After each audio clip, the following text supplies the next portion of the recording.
Your nickname, Evil Knievel, where's that come from? Oh, well, what happened was that in October 1990,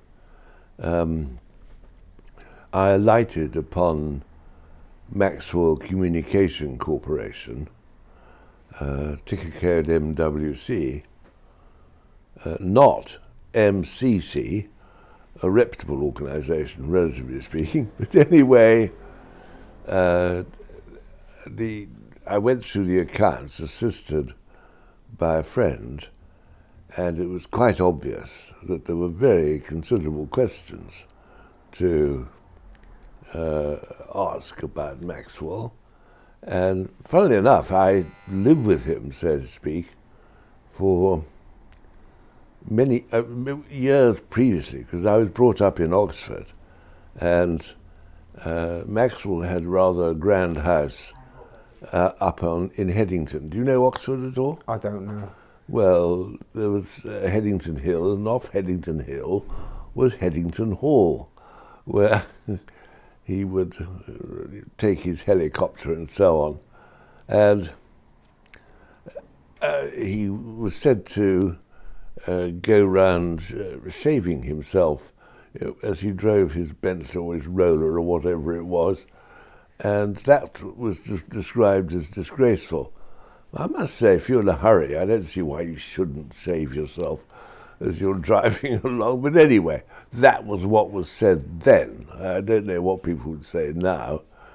I suppose everyone goes around shaving. I don't know, because I don't travel around, so I'm not looking at people's shaving habits as early in the morning or any other time for that to come to that.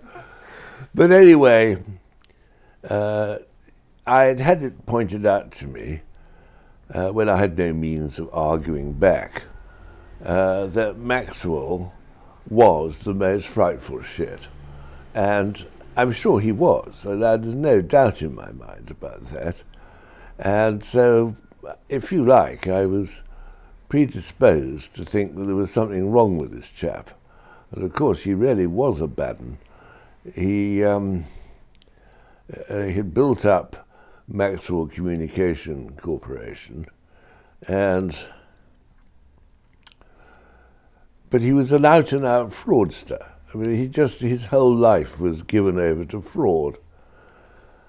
He wasn't a coward. In fact, I think he had got a military cross during the Second World War, although it may be that he bribed the chap who arranged his citation behind him. I don't know. I mean, Maxwell was just given over to deceit and guessing, really. That was his thing. And as I went through the accounts, you started to ask yourself the question, what if we were to reconsider that and reconsider that? And of course, the more one went into it, the more it was clear that there were some very serious questions to ask. And of course, what I did not know was that Goldman Sachs, or a partner in Goldman Sachs, was working behind the scenes, assisting Maxwell in holding up his share price. Now, this wasn't an act of excitement on his part. He had to have that share price up, since all his borrowings, which were massive, were dependent upon the share price. I don't know why bankers are so stupid as to suppose that a share price is proof of anything. It just isn't. So, because people, if you can manipulate a share price, why would you willingly lend against it? I mean, it can't be right. Anyway, Maxwell duly had a bloke called Scheinberg, I can't remember. I think he was based in New York as well. And anyway, Maxwell kept on producing figures, which meant that those who had lent to Maxwell against his shareholding were not minded to call in the loan. But I suspect, with the benefit of hindsight, that more than a few bankers knew they'd had it. It was sort of going to come back, and they just went along with this illusion that it was all right on their books, and they didn't challenge it, and it just rolled on over the last 2 years as things deteriorated and deteriorated. And so anyway, I wrote a note, a review of the accounts of Maxwell Communication Corporation, and I had assistance on it, I may add, but I said, review of the accounts of Maxwell Communication Corporation by Mr. Sanso, who helped me, and S.A. CAWKWELL. And he said, my friend said, you can't possibly put my name in it because that's contrary to securities legislation. And I said, rubbish. So I just said, I'll just say it's by Evel Knievel. And that was how Evel Knievel was born. And it was pretty hard hitting, it really was. But it was all based on facts. It was defamatory of Maxwell, but there was nothing exaggerated or untruthful about it. It just said that, that's the position with this filly. And it went out at midnight that night to all the market makers. There were about 12 or 13 in London who dealt in Maxwell shares. And I just thought I'd tip them off. But I had, the shares were about 140 pence from memory, something like that. And the following day, because of my note, I'm pleased to say, the shares moved down, I don't know, 6p, 8p, something like that. And since I had had a lot of financial trouble, I was quite sensitive to what would happen if people thought better of pushing the price of Maxwell down. So I closed my position and took a profit.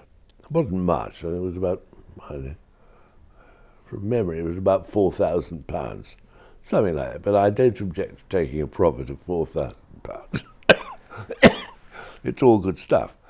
And that was when a pound would buy you £2 today, I suppose. So anyway, I know it sounds rather stupid, but anyway, it was a profit, and I thought no more about it for a few hours, and then Maxwell went ballistic, absolutely ballistic, when he was informed of this note. He said the most scandalous slur upon an Englishman, after absolute rubbish. The man just spewed out rubbish. And anyway, so that was that.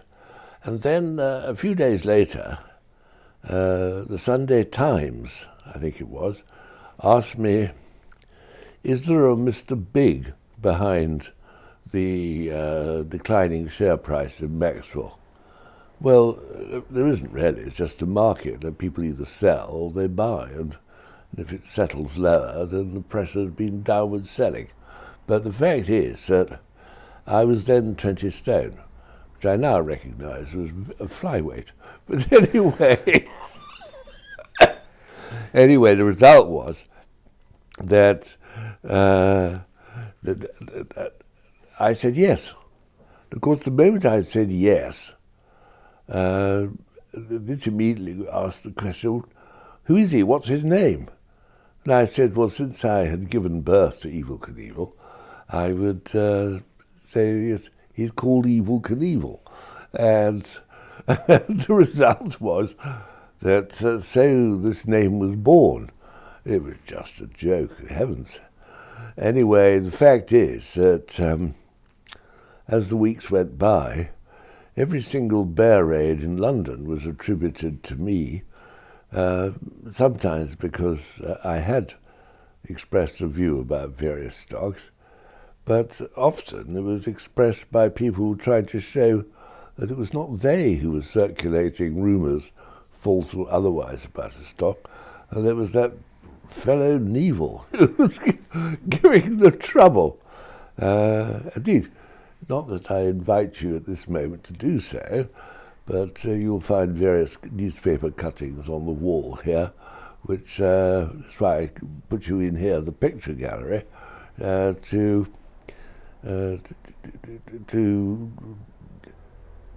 I've forgotten what I was going to say.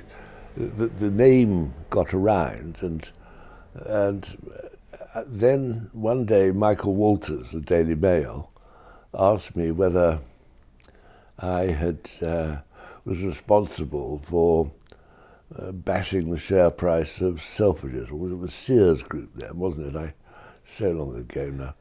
Anyway, I mean, this is 30 years ago, please. Anyway, the fact is that I had nothing to do with the collapse in Sears price.